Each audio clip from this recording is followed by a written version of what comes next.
जन्मतासु सिकतासु मया न लब्धम ராசேத்வயா விரகிதா கில கோபகன்யாக. குலத்தாழ்வான் தம்முடைய அதிமானுஷ ஸ்தவத்திலே கோபகுமாரத்திகள் எல்லாம் கண்ணனை விட்டு பிரிந்து ராசக்கிரீடையும் செய்ய முடியாமல் கண்ணனை தேடி தேடி அலைந்தார்களே, அவர்களுடைய திருவடிப்பட்ட மண்ணாக பிறக்கும் பாக்கியத்தை இழந்தேன். ஹா ஜன்மதாசு சிகதாசு மயா நலப்தம் ராசேத்வயா விரகிதாக கில கோபகன்யாக. அப்ப இந்த ஆச்சாரியர்களுக்கு ஆழ்வார்களுக்கும் தான் பிருந்தாவனத்திலேயும் கண்ணன் திருவடிப்பட்ட மணலிலேயும் இல்லை அவனை தேடிண்டு போன கோபிகா ஸ்திரீகளான பக்தைகள் அவர்களுடைய திருவடிப்பட்ட மணல்ல தான் எத்தனை ஆசை இவர்களுக்கு. இனி நாம் அடுத்த அத்தியாயத்துக்கு செல்வோம். 10வது ஸ்கந்தத்தில் 32வது அத்தியாயம் முதல் ஸ்லோகம். இதி கோப்யா பிரகாயந்தியா பிரபந்தியஸ்ச சித்ரதா ருருது சுஸ்வரம் ராஜன் கிருஷ்ண தர்சன லாலசாக.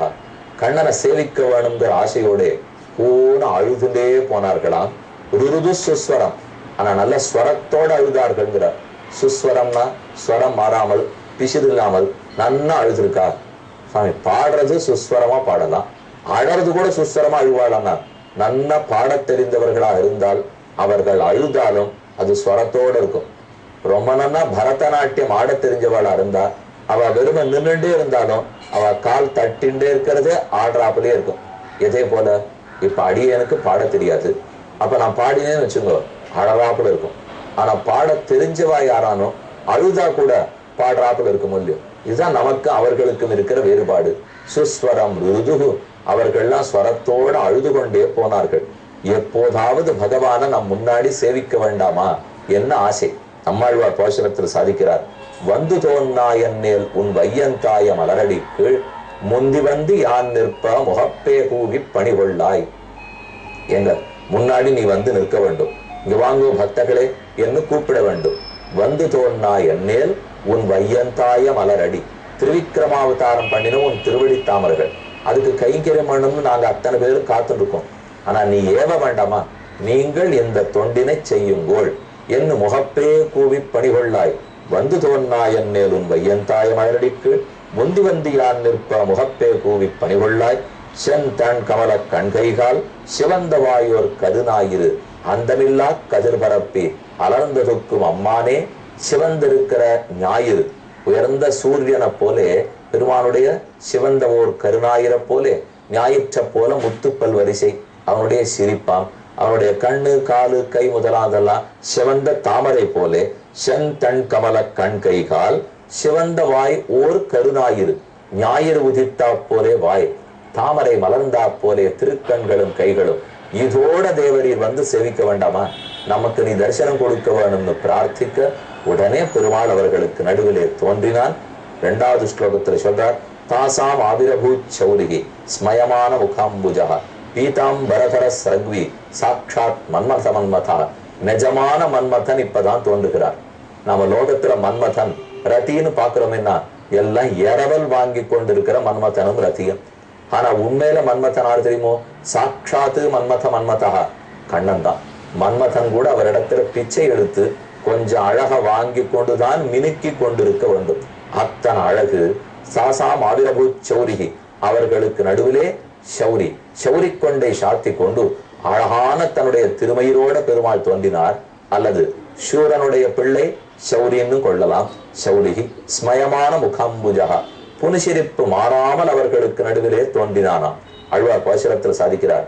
பொருள் மற்றனுக்கும் ஓர் பொருள் தன்னில் சீர்க்க தருமேல் பின்னையார்க்கவன் தன்னை கொடுக்கும் கருமாணிக்க குன்னத்து தாமரை போல் திருமார்பு கால் கண் கை செவ்வாய் உந்தியானே.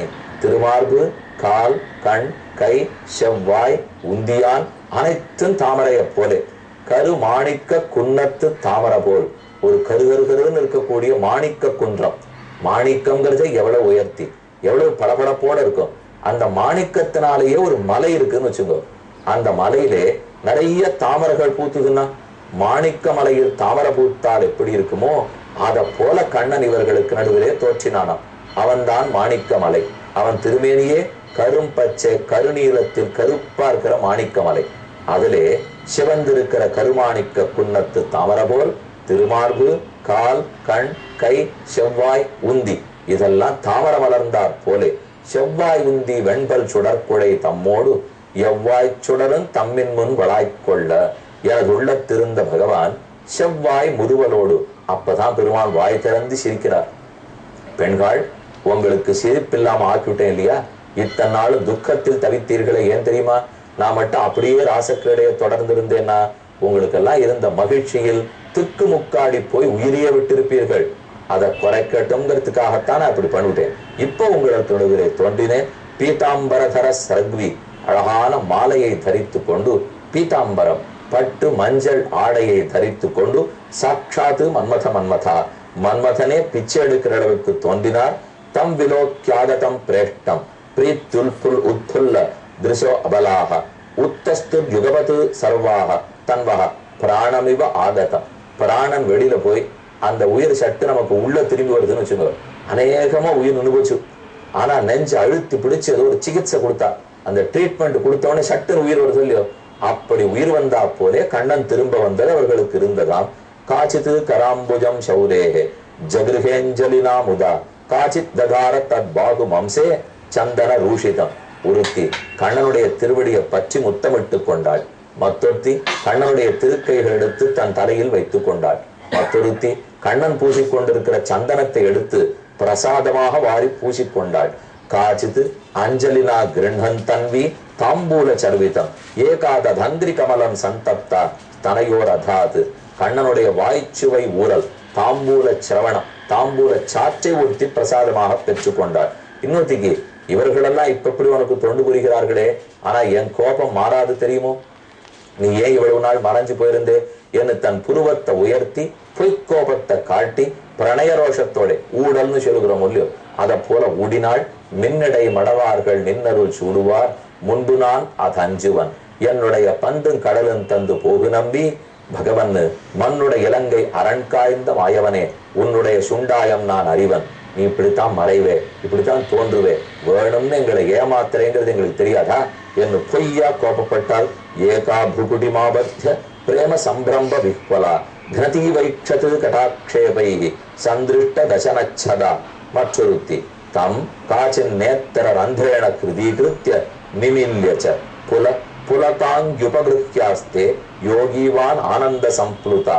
எப்படி யோகிகள் எல்லாம் தங்களுடைய மனத்தால பகவானை கொண்டு நிறுத்தி வச்சு அனுபவிப்பார்களோ, அதே போல வாயில சிறு ஓட்டை இருக்கு, கண்ணுல சிறு ஓட்டை இருக்கு. இது வழியா கண்ணனை பருகி பருகி இந்த பெண் கண்ணனை தன்னுடைய மனசுல நன்கு இருத்தி யோகிகள் எப்படி சாந்தியோடு இருப்பாளோ அதை போல இவளும் இருக்க ஆரம்பிச்சுட்டாள். சர்வாஸ்தாக கேசவாலோக பரமோத்சவ நிர்வൃத்தாக ஜகுருர் விரகஜம் தாபம் பிராக்யம் பிராப்த யதா ஜனாக. நல்ல அரசன் கிடைச்சுட்டால் எப்படி ஜனங்களுக்கெல்லாம் மகிழ்ச்சி ஏற்படுமோ அதே போல எங்க விரகம் தொலைஞ்சு போச்சு, நீ எங்களுக்கு கிடைச்சுட்டாய் என் அவர்களும் திருப்திப்பட்டார்கள். கண்ணன் அவர்களை அழைத்து கொண்டு உயர்ந்த காளிந்தி நதி, யமுனை நதி, அந்த நதியினுடைய கரையில் இருக்கும் மணல் திட்டுக்கு போனார். சரி, ராசக்கிரடைய தொடருவோம். தாஹா சமாதாய காலிந்தியா நிர்விஷ்ய புலினம் விபுகு விகசத்து குந்த மந்தார சுரப்ய நில ஷட்பதம். ஷட்பதம் வண்டுகள் அத்தனையும் கூடவே பின்தொடர்ந்து போச்சா. ஏன்னா அந்த மணல் திட்டில் இருக்கிற பூத்திருக்கிற கொடிகள் செடிகள் பூங்கொத்துக்கள் அனைத்தும் அங்கிருந்து மதுதாரை தேனை பொழிந்ததாம். ஓ, கண்ணன் வந்திருக்கார், அவருக்கு பூர்ண கும்பம் கொடுத்து வரவேற்கணும், அவருக்காக நாம வாங்கோ வாங்கோ நல்வரவுன்னு சொல்லணும். அதுக்கு என்ன பண்ணலாம்னா எல்லா கொடிகளும் ஒரு தரம் அசைஞ்சது. மெதுவ யமுனை ஆறு தன்னுடைய அலைக்கரங்களால கொண்டு வந்து மணல் திட்டுல மெலிசான மலரை பரப்பித்தான். விகசத்து குந்த மந்தார, குந்த மரங்கள் மந்தார மரங்கள், அதுல இருந்து வரக்கூடிய நறுமணம் அந்த இடம் முழுக்க பரவித்து. சரச்சந்திராம்சு சந்தோக பஸ்ததோஷாதமக சிவம் கிருஷ்ணாயா ஹஸ்த தரலோச்சித கோமல வாலுகம்.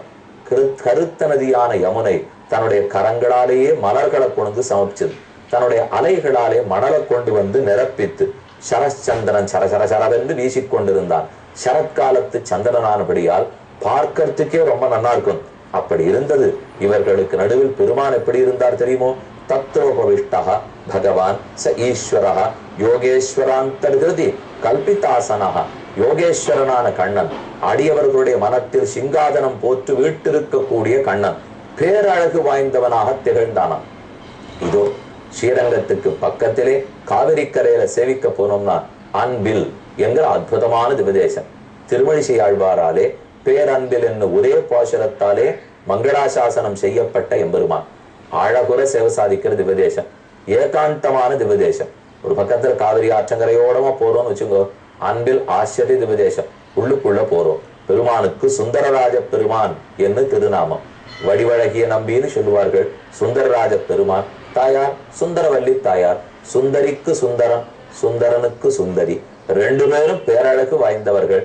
அந்த சுந்தரராஜ பெருமான் உற்சவமூர்த்தி வடிவிலே அழகு நிற்கக்கூடிய நம்பி.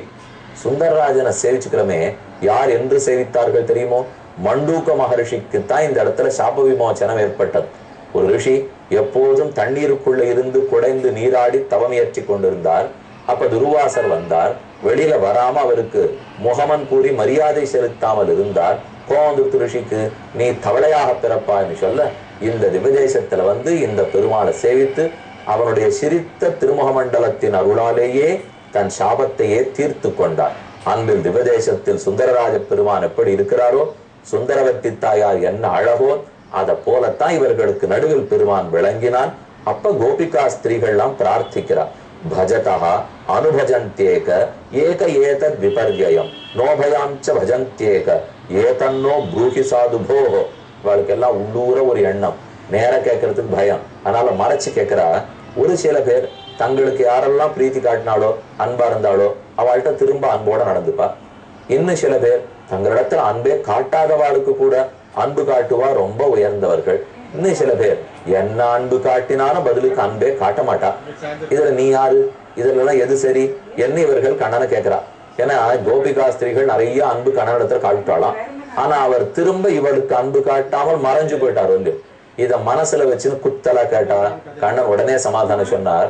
4 பேர் தங்களிடத்துல அன்பு செலுத்தினாலும் செலுத்தாட்டாலும் திரும்பி பார்க்க மாட்டான். அந்த 4 ஆடு தெரியுமோ? அவர்கள் ஆத்மாராமாக, ஆப்தகாமாக, அகிருத்தஜ்ஞாக, குரு துருகா. ஆத்மாராமாக இந்திரியங்கள் ஆசை இல்லாமல் ஆத்மாவோடையே அனுபவிச்சிருக்கிறவர். ஆப்தகாமாக நல்ல வைராக்கியம், எல்லா இடத்திலையும் பற்ற ஒழிச்சுட்டவர். ஆகிருத்தஜ்ஞாக யாரிடத்திலையும் நன்றியே இல்லாதவர். குரு துருகா துரோகம் பண்ணிட்டவர். இந்த 4 பேர் தான் தங்களை யார் வந்து கிட்டினாலும் திரும்பி பார்க்க மாட்டா. இதுல 2 பேர் தீயவா, 2 பேர் நல்லவா. யார் புலன்கள் அடக்கி பகவானே நினைக்கிறாளோ அவர்களும் நம்ம போய் நின்னா நம்மள திரும்பி பார்க்க மாட்டா. யாருக்கு வைராக்கியம் அதிகமோ நம்மள திரும்பி பார்க்க மாட்டா. செய் நன்றி மறந்தவனும் நம்மள திரும்பி பார்க்க மாட்டான். துரோகம் பண்ணவனும் திரும்பி பார்க்க மாட்டான். ஆனா பெண்களே, நான் இந்த 4 கோட்டியிலுமே சேராதவன். உங்களிடத்துல எத்தனை அன்பு வச்சிருக்கிறவன் தெரியுமா? நான் அன்பில்லாதவன் நினைச்சிட வேண்டாம், அதீத அன்புடையவன். அதனாலதான் அன்பில்ல சேவை சாதிக்கிறார் பெருமாள். நமக்கு தோணும் அன்பு இல்லைன்னு சொல்லிட்டாரான்னா அன்பு என்னும் இல்லத்தில் வசிக்கிறான் அர்த்தம். இல்லம்னா வீடு அல்லவா? அப்ப திரு அன்பில் பெருமான் அன்பெனும் இல்லத்திலேயே இருந்து கோபிகா ஸ்திரீகளுக்கு அனுகிரகம் பண்ணி கொண்டிருக்கிறார். இனி இவர்களுடைய ராசக்கிரீடை எப்படிங்கிறதை அடுத்த நாள் பார்ப்போம்.